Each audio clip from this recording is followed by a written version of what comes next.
Union carbide वाली दुर्घटना के बारे में सारे देश को ये बताया गया है कि ये अचानक से भोपाल में उनके कारखाने से गैस रिस गई, मिथाइल आइसोसाइनेट, और लोग मर गए। लेकिन उस यूनियन कार्बाइड के काम में बहुत गहरे में उतरा और इस कंपनी के बारे में बहुत केस स्टडी का काम मैंने किया मेरे विद्यार्थी जीवन में। और सच ये है कि भोपाल के कारखाने में 3 दिसंबर 1984 की रात को जो जहरीली गैस निकली थी वो अपने आप नहीं निकली थी, वो बाकायदा एक्सपेरिमेंट किया गया। भोपाल दुर्घटना एक्सीडेंट नहीं था, वो एक एक्सपेरिमेंट था। और वो एक्सपेरिमेंट क्या था? यूनियन कार्बाइड अमेरिका की कंपनी है और दुनिया में ऐसे अमीर देशों की ढेरों कंपनियां हैं जो हथियार बनाती। आपके देश में ये कंपनियां आती हैं, साबुन बेचती हैं, मंजन बेचती हैं, जूते चप्पल बेचती हैं, लेकिन ये कंपनियां अपने अपने देशों में बहुत ज्यादा हथियार बनाती हैं। और अमेरिका जैसे देश की आमदनी का सबसे बड़ा हिस्सा हथियार की बिक्री से आता है। इस देश की पूरी इकोनॉमी, अमेरिका की पूरी अर्थव्यवस्था हथियारों के व्यवसाय पर टिकी हुई। तो हथियारों का व्यवसाय चलना चाहिए, ये उनकी हमेशा की जरूरत रहती। तो हथियारों का व्यवसाय कब चल सकता है? 2 ही तरीके से चलता है। या तो 2 देशों के बीच युद्ध चल रहा हो और उस युद्ध में वो हथियार बेचे जाएं, एक तरीका तो ये होता है। दूसरा तरीका ये होता है कि अगर 2 देशों के बीच ना होकर सारी दुनिया में कोई युद्ध चल रहा हो और उसमें हथियार बेचे जाएं।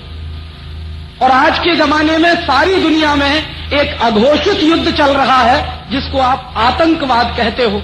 ये जो आतंकवाद के लोगों को जो भी लगे हुए हैं उसमें, चाहे वो कश्मीर में हो, चाहे वो आसाम में हो, चाहे नागालैंड में हो, चाहे त्रिपुरा में हो, चाहे मणिपुर में हो, या किसी भी दूसरे देश के हिस्से में हो, इन सारे बड़े बड़े आतंकवादियों को हथियार भेजने का काम ऐसी ही कंपनियां करती हैं।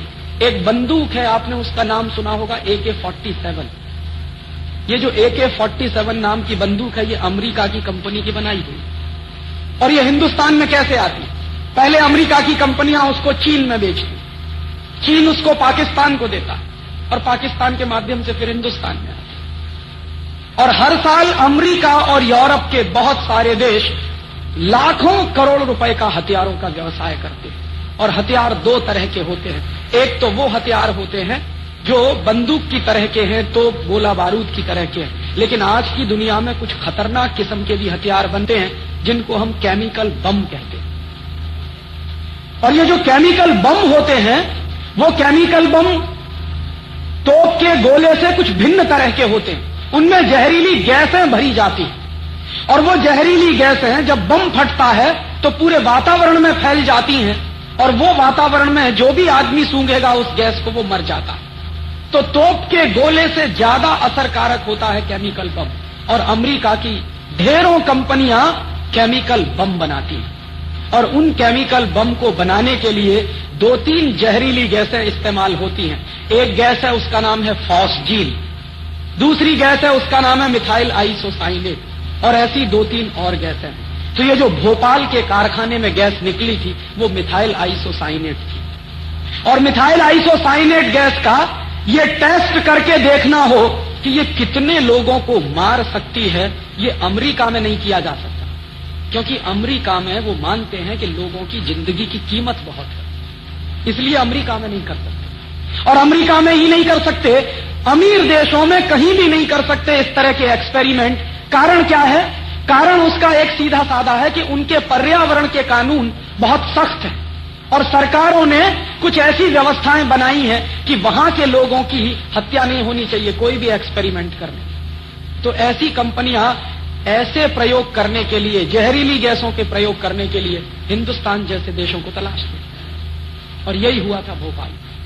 मिथाइल आइसोसाइनेट गैस निकली और एक रात में 10,000 लोग मर गए और पिछले 12 साल में 5 लाख से ज्यादा लोग बुरी तरह से प्रभावित हुए।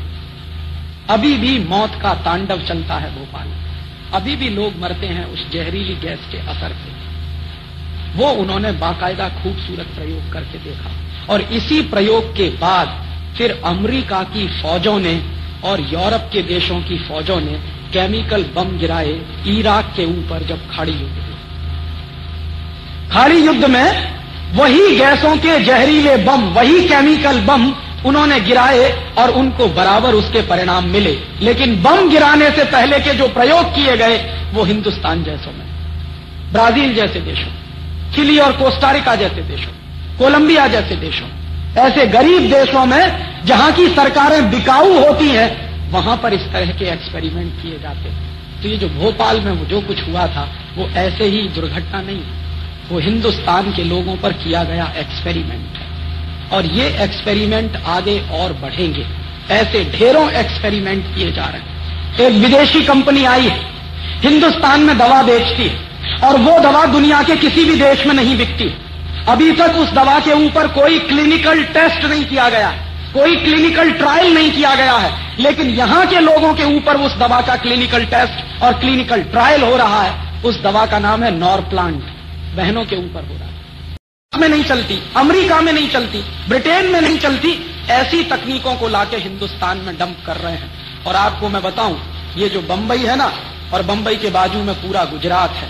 मैं आज आपसे ये कह रहा हूं कि अभी तो एक भोपाल बना है हिंदुस्तान में, गुजरात में तो 50 से ज्यादा ऐसी जगह हैं जो किसी भी दिन भोपाल बन सकते हैं। आपको मालूम है इस भोपाल, इस गुजरात की कहानी क्या है? ये गुजरात एक जमाने में कृषि प्रधान प्रदेश था। आज पूरा का पूरा प्रदेश केमिकल इंडस्ट्री वाला प्रदेश बन गया।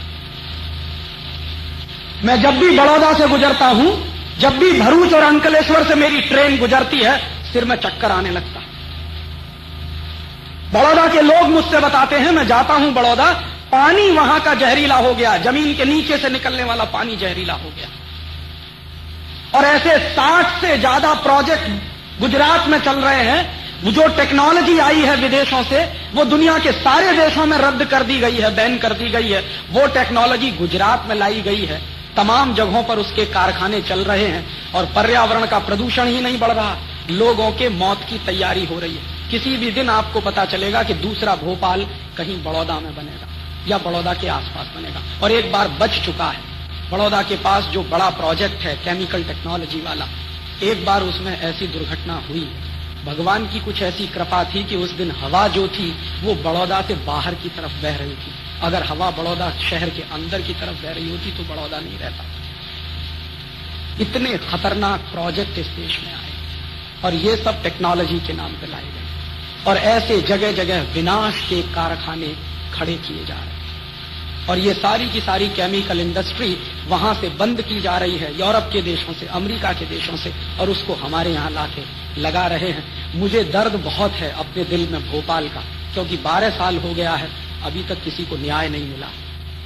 हमारे जैसे लोग 12 साल से, मैं तो मेरे विद्यार्थी जीवन से ये मांग कर रहा था कि वॉरेन एंडरसन, जो यूनियन कार्बाइड कंपनी का सबसे बड़ा ऑफिसर, उसको लाके हिंदुस्तान में गिरफ्तार करके मुकदमा चलाया जाना चाहिए। लेकिन आज तक किसी सरकार को फुर्सत नहीं है उसको गिरफ्तार करने की। इस देश में न्याय की पद्धति क्या है? आपकी आंखों के सामने, मेरी आंखों के सामने हजारों लोग मरे हैं, लाखों लोग मर रहे हैं, लेकिन उनको हम न्याय नहीं दे पा रहे हैं। ये कैसा न्याय है?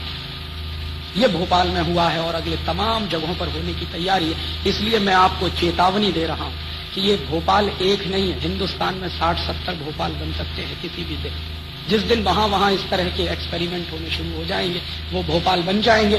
क्योंकि वो मानते हैं कि हम और हमारे जैसे लोग तो विदेशी कंपनियों की लेबोरेटरी के चूहे हैं, हमारी तो कोई औकात नहीं है, हमारी तो कोई हैसियत नहीं है, मरे तो मर जाएं।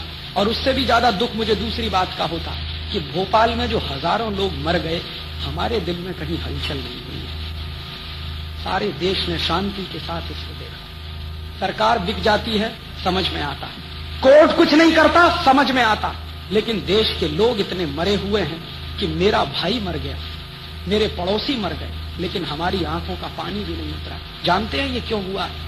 ये मैं मेरे भाषण में जो कह रहा, सिर्फ दुर्घटना नहीं, भोपाल एक चेतावनी है कि अगले कुछ वर्षों में अगर हम नहीं जगे तो हिंदुस्तान में जगह जगह भोपाल बनेगी।